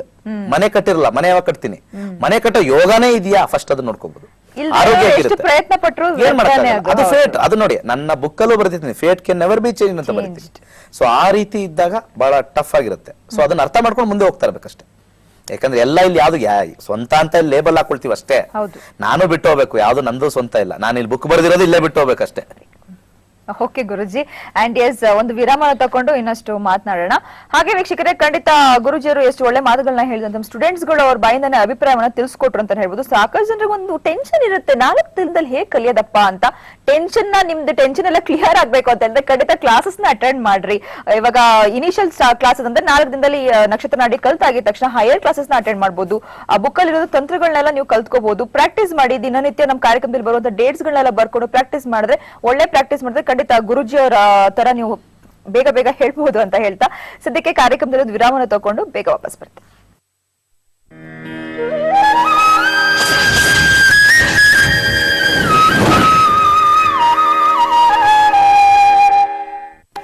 ವಿರಾಮದ ನಂತರ ಮತ್ತೊಮ್ಮೆ ನಕ್ಷತ್ರ ನಾಡಿ ವಿಶೇಷ ನೇರ ಪ್ರಸಾರದ ಕಾರ್ಯಕ್ರಮಕ್ಕೆ ಸ್ವಾಗತ. ನಮ್ಮ ಜೊತೆ ಅಂತಾರಾಷ್ಟ್ರೀಯ ಖ್ಯಾತಿಯ ದಿನೇಶ್ ಗುರುಜಿ ಅವರಿದ್ದಾರೆ. ಹಾಗೇನೆ ಕ್ಲಾಸಸ್ ಬಗ್ಗೆ ನಾನು ಹೇಳ್ತಾ ಇದ್ದೆ. ಮೈಸೂರಲ್ಲಿ 4th and 5th March classes ಗಳನ್ನ ತಗೊಳ್ತಾ ಇದ್ದಾರೆ, ನಕ್ಷತ್ರ ನಾಡಿ ಕ್ಲಾಸಸ್ ಅನ್ನ. ಹಾಗೂ ಹುಬ್ಳಿಯಲ್ಲಿ 25th ಹಾಗೂ 26th ಮಾರ್ಚ್ ಅಲ್ಲಿ ನಕ್ಷತ್ರ ನಾಡಿ ಕ್ಲಾಸಸ್ ತಗೊಳ್ತಾ ಇದ್ದಾರೆ. ಖಂಡಿತ ಆಸಕ್ತಿ ಇರೋರು ರಿಜಿಸ್ಟರ್ ಮಾಡ್ಕೊಂಡು ಕ್ಲಾಸಸ್ ನ ಅಟೆಂಡ್ ಮಾಡಬಹುದು ಅಂತ ಹೇಳ್ತಾ, ಹಾಗೇನೆ ಗುರುಜಿ ನಮ್ ಕಾರ್ಯಕ್ರಮದಲ್ಲಿ ತಂತ್ರವನ್ನ ಹೇಳ್ತೀನಿ ಅಂತ ನೀವು ಹೇಳಿದ್ರಿ ಇವತ್ತು. ಅಂದ್ರೆ ಹಣಕಾಸಿನ ಬಗ್ಗೆ ಆಗಿರ್ಬೋದು, ನೆಗೆಟಿವ್ ಕಣ್ಣು ದೃಷ್ಟಿ ಅಂತ ಏನ್ ಹೇಳ್ತೀರಾ ಅದ್ರ ಬಗ್ಗೆ? ಅವೆಲ್ಲ ಮೋಸ್ಟ್ಲಿ ವಾಚಿನ್ ಸ್ವಲ್ಪ ಹೇಳಿಲ್ಲ ಅನ್ಸುತ್ತೆ, ಅದೊಂದು ಸ್ವಲ್ಪ ಕಾಲರ್ಸ್ ಜಾಸ್ತಿ ಬಂದ್ರು ಅಂತ ಇದ್ ಮಾಡಿದ್ವಿ. ನೋಡಿ, ಬೇಸಿಕಲಿ ಕ್ಲಾಕ್ ನ ಹಾಕ್ಬೇಕಾದ್ರೆ ನಾರ್ತ್ ವೆಸ್ಟ್ ಗೋಡೆ ಅಂದ್ರೆ ವಾಯುವ್ಯ ಗೋಡೆಗೆ ಹಾಕ್ಬೇಕು. ಅಂದ್ರೆ ಅದು ದಕ್ಷಿಣಕ್ಕೆ ಮುಖ ಮಾಡಬೇಕು, ದಕ್ಷಿಣಕ್ಕೆ ಹಾಕ್ಬಾರ್ದು. ಯಾಕಂದ್ರೆ ನಾವು ಕ್ಲಾಕ್ ನ ನೋಡ್ಬೇಕಾದ್ರೆ ನಾವು ಎಲ್ಲಿ ತಿರುಗ್ತೀವಿ, ಮತ್ತೆ ದಕ್ಷಿಣಕ್ಕೆ ತಿರುಗ್ತೀವಿ. ದಕ್ಷಿಣಕ್ಕೆ ತಿರುಗಿದಾಗ ಅಲ್ಲಿ ಟೈಮ್ ನೋಡಿದಾಗ ನಮ್ಮ ಟೈಮ್ ಚೆನ್ನಾಗಲ್ಲ. ಯಾಕಂದ್ರೆ ಆ ಒಂದು ಜಿಯೋಪ್ಯಾಥಿಕ್ ಸ್ಟ್ರೆಸ್ ಅಂತ ಒಂದು ಹೇಳ್ತೀವಿ, ನಾರ್ತ್ ಅಲ್ಲಿ ಪಾಸಿಟಿವ್ ಆಗಿರುತ್ತೆ, ಸೌತ್ ಅಲ್ಲಿ ನೆಗೆಟಿವ್ ಇರುತ್ತೆ. ನಾವು ಮುಖ ನೋಡಿ ಏನಾಯ್ತು, ನೆಕ್ಸ್ಟ್ ಏನ್ ಕೆಲಸ ಮಾಡಬೇಕು ಅಂತ ಆ ಸೈಡ್ ಮುಖ ಮಾಡ್ಬಿಡ್ತೀವಿ. ಸೊ ಸೈಂಟಿಫಿಕಲಿ ನಾವು ಏನ್ ಮಾಡ್ಬೇಕು, ನಾರ್ತ್ ಸೈಡ್ ಹಾಕ್ಬೇಕು. ನಾರ್ತ್ ಸೈಡ್ ಅಲ್ಲಿ ಕೆಲಸಗಳು ಫಾಸ್ಟ್ ಆಗ್ಬೇಕು ಅಂತಂದ್ರೆ ವಾಯುವ್ಯ ಕಡೆ ಹೋಗ್ಬೇಕು, ಮೂನ್ ಇರೋ ಕಡೆ ಹೋಗ್ಬೇಕು. Moon is the fastest changing. ನಮ್ಗೆ ಎಲ್ಲಾ ಗ್ರಹಗಳು ತಗೊಂಡಾಗ Moon is the fastest changing. ಅದಕ್ಕೆ ಇರ್ತಕ್ಕಂಥ ಸ್ಥಾನ ಬಂದ್ಬಿಟ್ಟು ವಾಯುವ್ಯ ಸ್ಥಾನ ಕೊಟ್ಟಿದ್ದಾರೆ. ಸೊ ವಾಯುವ್ಯದ ಗೋಡೆಗೆ ನಾವು ಗೋಡೆ ಗಡಿಯಾರ ಹಾಕಿದಾಗ ಅದ್ಭುತವಾಗಿರ್ತಕ್ಕಂಥ ವೈಬ್ರೇಷನ್ಸ್ ಉಂಟಾಗುತ್ತೆ. ನಾವು ಕೆಲಸ ಕಾರ್ಯಗಳಲ್ಲಿ ಫಾಸ್ಟ್ ಆಗ್ಬೇಕು. ನಮ್ಮ ಲೈಫ್ ಯಾವಾಗಲೂ ಫಾಸ್ಟ್ ಇರಬೇಕು. ಯಾವಾಗಲೂ ಸ್ಲೋ ಇದ್ದಾಗ ಡಿಪ್ರೆಷನ್ ಆಗ್ತೀವಿ, ಬೇಜಾರಾಗುತ್ತೆ, ಕೆಲಸಗಳು ಹೋಗ್ತಾ ಇಲ್ಲ, ಏನೂ ಆಗ್ತಾ ಇಲ್ಲ ಅಂತ ಬರುತ್ತೆ. ಅದೊಂದು ಹಾಕಿ ನೋಡಿ, ಥಿಂಗ್ಸ್ ವಿಲ್ ಚೇಂಜ್. ಸೆಕೆಂಡ್, ಎಲ್ಲಾ ಕ್ಲಾಕ್ಗಳು ರನ್ನಿಂಗ್ ಕಂಡೀಷನ್ ಅಲ್ಲಿ ಇಡಿ. ರನ್ನಿಂಗ್ ಕಂಡೀಷನ್ ಇಲ್ಲ ಅಂದ್ರೆ ಯಾರಿಗಾರು ದಾನ ಮಾಡ್ಬಿಡಿ. ನಾನು ಇಷ್ಟೊಂದು ವಾಚ್ ಇಟ್ಕೊಂಡಿದ್ದೀನಿ, ಯಾವ್ದು ಇಲ್ಲ, ಯೂಸ್ ಇಲ್ಲ ಅಂದ್ರೆ ಯಾರಿಗಾರು ಕೊಟ್ಬಿಡಿ, ಯೂಸ್ ಮಾಡ್ಕೊಳ್ಳಿ. ಇಲ್ಲಾಂದ್ರೆ ಮನೆ ತುಂಬಾ ವಾಚ್ಗಳು, ಮನೆ ತುಂಬಾ ಗೋಡೆ ತುಂಬಾ ಗಡಿಯಾರಗಳು ಹಾಕೊಳ್ಳೋದು ಒಳ್ಳೇದಲ್ಲ. ಎಲ್ಲಂದ್ರೆ ಅಲ್ಲಿ ಹಾಕ್ಬಿಡಿ. ಮುಂದಿನ ದಿವಸಗಳಲ್ಲಿ ಈಗ 2017 ಕ್ಯಾಲೆಂಡರ್ ಶುರು ಆಗಿದೆ. ಕ್ಯಾಲೆಂಡರ್ ಎಲ್ಲ ಹಾಕ್ಬೇಕು, ನಮ್ಮ ಡೇಸ್ ಹೆಂಗಿರ್ಬೇಕು ಎಲ್ಲ ಸೈಂಟಿಫಿಕ್ ಆಗಿ ಹೇಳ್ತೀನಿ. ಇವತ್ತಿನ ದಿವಸ ಈಗ ಇನ್ನೊಂದು ಈ ಕಣ್ಣು ದೃಷ್ಟಿ ಮತ್ತೆ ಹಣದ ವಿಚಾರ ಬಗ್ಗೆ ಬಹಳಷ್ಟು ಜನ ಹಣ ತುಂಬಾ ಬರ್ತಾ ಇದೆ ಸರ್, ಬಟ್ ಸೇವಿಂಗ್ ಮಾಡಕ್ ಆಗ್ತಾ ಇಲ್ಲ, ತುಂಬಾ ಸ್ಪೆಂಡ್ ಆಗ್ಬಿಡುತ್ತೆ. ಒಂದು ಇಲ್ಲಾಂದ್ರೆ ಯಾರಿಗೋ ದುಡ್ಡು ಕೊಟ್ಟು ಕಳ್ಕೊಂಡ್ಬಿಡ್ತೀವಿ ನಾವು. ಅಂತ ಸಂದರ್ಭದಲ್ಲಿ ಬಂದ್ಬಿಡುತ್ತೆ, ಆತರ ಎಲ್ಲ ಸಿಗಾಕೊಂಡ್ಬಿಡುತ್ತೆ. ಅಂತ ಸಂದರ್ಭ ಬಂದಾಗ ನಾವೇನ್ ಮಾಡ್ಬೇಕು, ಅವಾಗ ಕೆಲವೊಂದು ಪ್ಲಾನೆಟರಿ ಪೊಸಿಷನ್ಸ್ದು ಎನರ್ಜಿ ತಗೊಂಡ್ಬರ್ಬೇಕು. ಅದು ನಾವು ಅಲ್ಲಿಂದ ಎನರ್ಜಿ ತಗೊಂಡ್ಬರ್ಬೇಕು ಅನ್ನೋ ನಮ್ಮ ಹತ್ರ ಏನೋ ಆಂಟಿನಾ ಇಲ್ಲ. ಆದ್ರೆ ನಾವು ಧಾತುಗೆ ಹೋಗ್ತೀವಿ, ಎಲಿಮೆಂಟ್ಸ್ ಅಂತ ಹೇಳ್ತೀವಿ, ಮೆಟಲ್ ಎಲಿಮೆಂಟ್ಸ್ ಹೋಗ್ತೀವಿ. ಯಾರ್ಯಾರ ಹತ್ರ ಗೋಲ್ಡ್ ಇದೆಯೋ ರಾತ್ರಿ ವೇಳೆಯಲ್ಲಿ ಚೆನ್ನಾಗಿ ಕ್ಲೀನ್ ಮಾಡಿ. ಯಾಕಂದ್ರೆ ಹಾಕೊಂಡಾಗ ಬೆವರೆಲ್ಲ ಇರುತ್ತೆ. ರಾತ್ರಿ ಮಲಗಕ್ಕಿಂತ ಚೆನ್ನಾಗಿ ನೀರಲ್ಲಿ ತೊಳಿರಿ. ಶುದ್ಧವಾಗಿರ್ತಕ್ಕಂಥ ನೀರಲ್ಲಿ ಹಾಕಿಡಿ. ಶುದ್ಧವಾಗಿರ್ತಕ್ಕಂಥ ನೀರಲ್ಲಿ ಹಾಕಿಟ್ಟು ಬೆಳಿಗ್ಗೆ ಎದ್ದಿದ ತಕ್ಷಣನೇ ಹಲ್ಲುಚ್ಕೊಂಡಾರು ಕುಡಿರಿ, ಹಾಗೆ ಕುಡಿರಿ. ಅದಕ್ಕೇನು ನಿಯಮ ಏನಿಲ್ಲ. ಎಲ್ಲಿ ಬರೋ ಗೋಲ್ಡ್ ಎಲ್ಲ ಹಾಕಿ, ಏನ್ ತೊಂದರೆ ಇಲ್ಲ, ಏನೂ ಆಗಲ್ಲ. ಎಷ್ಟು ಗೋಲ್ಡ್ ಅದ್ರಲ್ಲಿ ಇರುತ್ತೋ ನೀರಲ್ಲಿ ಎನರ್ಜೈಸ್ ಆಗುತ್ತೆ. ಇದನ್ನ ಆಯುರ್ವೇದದಲ್ಲಿ ಸ್ವರ್ಣ ಭಸ್ಮ ಅಂತಾರೆ. ಈಗೆಲ್ಲ ಅದಕ್ಕೆ ಹೋಗ್ತಾ ಇಲ್ಲ, ಬಟ್ ಅದಕ್ಕೆಲ್ಲ ಹೋಗಿ ಮಾಡಕ್ಕೆ ಟೈಮ್ ಇಲ್ಲ. ಬಟ್ ಈ ಸ್ವರ್ಣ ಭಸ್ಮ ಏನ್ ಮಾಡುತ್ತೆ, ಮೈಯಲ್ಲಿರ್ತಕ್ಕಂಥ ಕಾಂತಿ ಹೆಚ್ಚು ಮಾಡುತ್ತೆ, ನಮ್ಮ ಮೆದುಳ ಅಬ್ಲಾಂಗೇಟ್ ಆಗಿ ಆ ಭಸ್ಮ ಸ್ಟಿಮ್ಯುಲೇಟ್ ಮಾಡುತ್ತೆ. ಸ್ಟಿಮ್ಯುಲೇಟ್ ಮಾಡಿದಾಗ ರೈಟ್ ಡಿಸಿಷನ್ ತಗೊಳ್ತೀವಿ. ಯಾವ ಪಾತ್ರ ಆದ್ರೂ ಓಕೆನಾ ಗುರುಜಿ? ಏನೇ ಪಾತ್ರ, ಕಾಪರ್ ಇದ್ರೂ ಒಳ್ಳೇದು, ಬಟ್ ಕಾಪರ್ ಬೇಡ, ಸ್ಟೀಲ್. ಈಗ ಅದಕ್ಕೆಲ್ಲ ಉಡ್ಕೊಂಡು ಹೋಗೋದು ಸ್ಟೀಲ್ ಪಾತ್ರಲ್ಲಿ. ದಯವಿಟ್ಟು ಎಲ್ಲೆಲ್ಲೋ ಕಿಟಕಿ ಹತ್ರ ಹಾಕಿಟ್ಬಿಟ್ರು ಮತ್ತೆ ಕಳ್ಳರು ಜಾಸ್ತಿ. ಕಿಟಕಿಲಿ ಸೆಕೆಗಾಲ ಬಂದಾಗ ಹೇಳ್ಕೊಂಡು ಹೋಗ್ಬಿಡ್ತಾರೆ. ಆಮೇಲೆ ಗುರೂಜಿ ಹೇಳಿದ್ರು ಇದು ಹಾಕಿದ್ವಿ ದುಡ್ಡು ಕಳ್ಕೊಂಡ್ವಿ ಅಂತ ಹೇಳ್ಬಿಡಿ. ಹುಷಾರಾಗಿರ್ತಕ್ಕಂಥ ಸ್ಥಳದಲ್ಲಿಡಿ. ಗೋಲ್ಡ್ ರಿಂಗ್ ಆದ್ರೂ ಪರವಾಗಿಲ್ಲ, ಒಂದು ರಿಂಗ್, ಒಂದು ಯಾವ್ದಾರು ಒಂದು ಚೈನ್ ಇದ್ರೂ ತೊಂದ್ರೆ ಇಲ್ಲ, ಎಂತದಾರು ಚೈನ್. ಓಕೆ, ಅದನ್ನ ಹಾಕಿ ಬೆಳಗಿನ ಜಾವ ಅದನ್ನ ಕುಡೀರಿ. ಇದನ್ನ ಅವಾಗವಾಗ ಮಾಡಿ. ಇದು ತಂತ್ರ ಅನ್ನೋದನ್ನ ಅವಾಗವಾಗ ಮಾಡ್ಬೇಕು. ಇದನ್ನ ನೀರ್ನ ಕುಡಿಬೇಕಾದ್ರೆ ಸ್ವಲ್ಪ ನೀರು ಉಳಿಸಿ ನಿಮ್ಮ ಮನೆ ಮುಂದೆ ಇರತಕ್ಕಂತ ಇದಕ್ಕೆ ಹಾದಿಲ್ ಹಾಕಿ, ಕಣ್ ದೃಷ್ಟಿ ಹೋಗುತ್ತೆ. ಹೊಸ್ಲಿಗ ಗುರುಜಿ ಅಥವಾ ಮುಂದೆ ಆಚೆ ರೋಡ್ ಆಚೆ ಹೋಗ್ಬಿಟ್ಟು ಗೇಟ್ ತೆಗೆದ್ಬಿಟ್ಟು ಹಿಂಗ್ ಸುಮ್ನೆ ಹಿಂಗ್ ಉಯ್ಬೇಕಷ್ಟೇ. ಇದನ್ನ ವಾರಕ್ಕೊಂದ್ 2 ಸತಿ ಅಥವಾ 15 ದಿವಸಕ್ಕೊಂದ್ 2 ಸತಿ, ತಿಂಗಳಿಗೊಂದ್ 4-5 ಸತಿ. ಇದನ್ನೆಲ್ಲ ನಮ್ಮ ಅಜ್ಜಿ ಕಾಲದಲ್ಲಿ ಇರ್ತಕ್ಕಂಥ ಇದೆಲ್ಲ ಮಾಡ್ತಾ ಇದ್ರು, ಅದೆಲ್ಲ ನಶಿಸಿ ಹೋಗಿದೆ. ಅವಾಗ ನಮ್ಗೆ ದುಡ್ಡಿನ ಸಂಪತ್ತಿಲ್ಲ ಅಂದ್ರೆ ಶ್ರೀಮಂತರಾಗಿದ್ವಿ, ಎಲ್ಲಾರು ಒಟ್ಟೊಟ್ಟಾಗಿದ್ವಿ. ಇವಾಗ ಏನಾಗಿದೆ ಅಂದ್ರೆ ನಗಾಲೋಟ, ರ್ಯಾಟ್ ರೇಸ್ ಎಲ್ಲಾನು ಜಾಸ್ತಿ ಆಗ್ಬಿಟ್ಟಿದೆ. ಬಹಳ ಈಸಿ ಆಗಿರ್ತಕ್ಕಂಥ ತಂತ್ರ ಮಾಡಿ. ಇದಕ್ಕೇನು ದಿವಸದ ನಿಯಮ ಇಲ್ಲ, ನಕ್ಷತ್ರದ ನಿಯಮ ಇಲ್ಲ. ನಿಮ್ಮ ಗೋಲ್ಡ್ ಚೈನ್ ನೀರಲ್ಲಿ ಹಾಕಿಡಿ. ಅದನ್ನ ನಾಳೆ ಬೆಳಿಗ್ಗೆ ಕ್ಲೀನ್ ಮಾಡಿ ಹಾಕೊಳ್ಳಿ ಫಸ್ಟ್, ಅದು ಇಂಪಾರ್ಟೆಂಟ್. ಮತ್ತೆ ಕಿಟಕಿ ಹತ್ರ ಇಡಬೇಡಿ, ಆಮೇಲೆ ಅಲ್ಲಿ ಇಲ್ಲಿ ಕಳ್ಕೊಂಡು ಹೋಗ್ಬಿಡುತ್ತೆ. ಆಮೇಲೆ ಮನೇಲಿ ನೆಂಟರು ಬಂದಾಗ ಹಾಕಕ್ ಹೋಗ್ಬಿಡಿ, ನೀರಿರುತ್ತೆ ಅದಿರಲ್ಲ. ಯಾವ ನೆಂಟರು ನಂಬಕ್ಕಾಗಲ್ಲ. ಬುದ್ಧಿವಂತಿಕೆನ ಉಪಯೋಗಿಸಬೇಕು. ದಯವಿಟ್ಟು ಕೇರ್ಫುಲ್ ಆಗಿರಿ. ಓಕೆ, ಇದನ್ನ ಮಾಡಿ, ಎನರ್ಜೈಸ್ ಮಾಡಿ. ಇರತಕ್ಕಂಥ ಆಯುರ್ವೇದಿಕ್ ತಂತ್ರ ಮತ್ತೆ ಇವೆಲ್ಲಾನು ವೇದದಿಂದ ಬಂದಿರತಕ್ಕಂಥ. ಆಯುರ್ವೇದಕ್ಕೂ ವೇದದ ಒಂದು ಅಂಗ, ಜ್ಯೋತಿಷ ಅನ್ನೋದು ವೇದದ ಒಂದು ಅಂಗ. ಇದೇ ಮಾರ್ಚ್ 4ನೇ ತಾರೀಕು 5ನೇ ತಾರೀಕು ಮೈಸೂರಿಗೆ ಬರ್ತಾ ಇದ್ದೀನಿ. 3ನೇ ಕ್ಲಾಸ್ ಅಂದ್ರೆ 3ನೇ ಟೈಮ್ ಮಾಡ್ತಾ ಇದ್ದೀನಿ ಅಲ್ಲಿ. ಫಸ್ಟ್ ಟೈಮ್ ಆಯ್ತು, ಸೆಕೆಂಡ್ ಟೈಮ್ ಆಯ್ತು, ಲಾಸ್ಟ್ ಇಯರ್ ಇದು ಫಸ್ಟ್ ಟೈಮ್ 2017 3ನೇ ಸತಿ ಬರ್ತಾ ಇದ್ದೀನಿ. ಮತ್ತೆ ಹುಬ್ಳಿಗೆ ಲಾಸ್ಟ್ ಇಯರ್ ಬಂದಿದೆ, ತುಂಬಾ ಹಿಂದೆ ಬಂದಿದೆ. ಈಗ ಮತ್ತೆ ಹುಬ್ಳಿಗೆ ಕಾಲಿಡ್ತಾ ಇದ್ದೀನಿ. ಬನ್ನಿ, ಕಲ್ತ್ಕೊಳ್ಳಿ. ನಿಮ್ಮ ಭವಿಷ್ಯ ನಿಮ್ಮ ಕೈಯಲ್ಲಿದೆ. ಧನ್ಯವಾದ ಗುರುಜಿ, ಒಂದು ಒಳ್ಳೆ ತಂತ್ರವನ್ನ ಕೊಟ್ಟಿದ್ದೀರಾ. Thank you so much. ಸರ್ವೇ ಜನ ಸುಖಿನೋ ಭವಂತು. ನೋಡಿದ್ರಲ್ಲ ವೀಕ್ಷಕರೇ, ಕಣ್ಣು ದೃಷ್ಟಿ ಹೋಗೋದಕ್ಕೆ ಹಾಗೂ ಮನೆಯಲ್ಲಿ ಯಾವ ರೀತಿ ಒಂದು ತಂತ್ರವನ್ನ ಮಾಡಬಹುದು ಅಂತ ಗುರುಜಿ ಸಾಕಷ್ಟು ಒಳ್ಳೆ ರೀತಿಯಲ್ಲಿ ಮಾಹಿತಿಯನ್ನ ಕೊಟ್ರು ಅಂತ ಹೇಳ್ತಾ ಕ್ಲಾಸ್ಗಳನ್ನ ಡೇಟ್ಸ್ ನಾನು ಹೇಳಿದ್ದೀನಿ. ಈ ಕಾರ್ಯಕ್ರಮನ ನೋಡಕ್ ಆಗದೆ ಇರೋರು ಖಂಡಿತ ದಿನೇಶ್ ಗುರುಜಿ ಅವ್ರದ್ದು ಚಾನಲ್ ಇದೆ ಯೂಟ್ಯೂಬ್ ಅಲ್ಲಿ, ಅಲ್ಲಿ ಹೋಗ್ಬಿಟ್ಟು ನಮ್ಮ ಕಾರ್ಯಕ್ರಮನ ನೋಡಬಹುದು. ಏನೇ ಒಂದು ಡೀಟೇಲ್ಸ್ ಮಿಸ್ ಆಗಿದ್ರು ಕೂಡ ಕಾರ್ಯಕ್ರಮದಲ್ಲಿ ನೋಡಿ ತಿಳ್ಕೊಬಹುದು ಅಂತ ಹೇಳ್ತಾ ಮತ್ತೆ ನಾಳೆ ಭೇಟಿ ಆಗ್ತೀನಿ ಎಕ್ಸಾಕ್ಟ್ 10 o'clock. ನೋಡ್ತಾ ಇರಿ ಕಸ್ತೂರಿ ವಾಹಿನಿ. ನಮಸ್ಕಾರ.